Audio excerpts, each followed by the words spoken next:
Welcome you guys to the Make IT Simple YouTube channel. This is continuation to my previous video, which is all about learning in Python. If you didn't go through my previous video, just go through it and come back to this video. I have given the video link in the description section. In this video, I will explain how to use while loops in Python. Usually we use while loop to execute a block of code multiple times and often useful when building some interactive programs and games.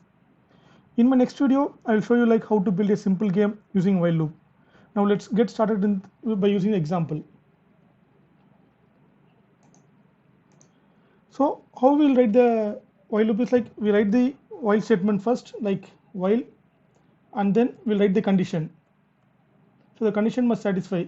Once this condition must satisfy, then it should execute all the statements what are inside this block, and this condition should followed by the semicolon after this condition. As long as this condition is true, the code inside this block will get repeatedly executed. Now let's see an example for this. What I can do is just I will declare a variable like I equal to 5, or I will make I equal to 1, and the condition what I will do is the condition I is less than or equal to 5. So when it matches with the 5 value, it should get out of this loop. I'm just printing the I value, like print of I, that's it. And if I execute this one, means what it will do is it will continually get repeated. So it will kind of an infinite loop. It won't get come out of the loop. So for that, what I have to do is I need to break the loop. For that, I need to check this condition I equal to I plus 1. And let's see what is happening over here. And I'm just giving a while loop. When I try to do this, see here it is printing with 1, 2, 3, 4, 5. So at the very first time, the Python interpreter will evaluate this condition.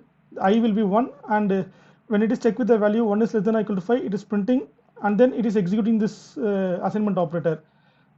So I value will be get incremented, and then it will be going inside the loop until this condition gets satisfied. It is executing now.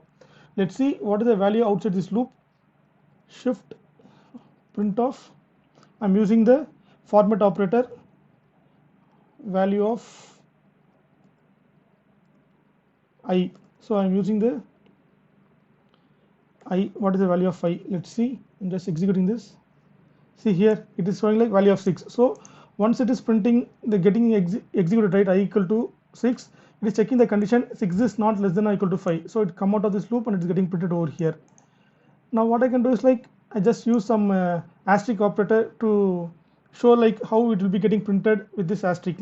For that, what I can do is I'm just printing this asterisk using the multiplication operator. That's it. Now let's see what is happening. See here it is getting printed like this: 1 asterisk, 2, 3, 4 and 5. So it's a kind of a basic program we used to do in our school and colleges, how to print this one with the 5 in the reverse format and all. So with this help of while loop, we can do this one. So in this video, I explained about what is the while loop and how it is getting executed and how to write the while statement. If you have any doubts on implementing this, just add it in the comment section. I'll be very happy to help you guys. Thank you all.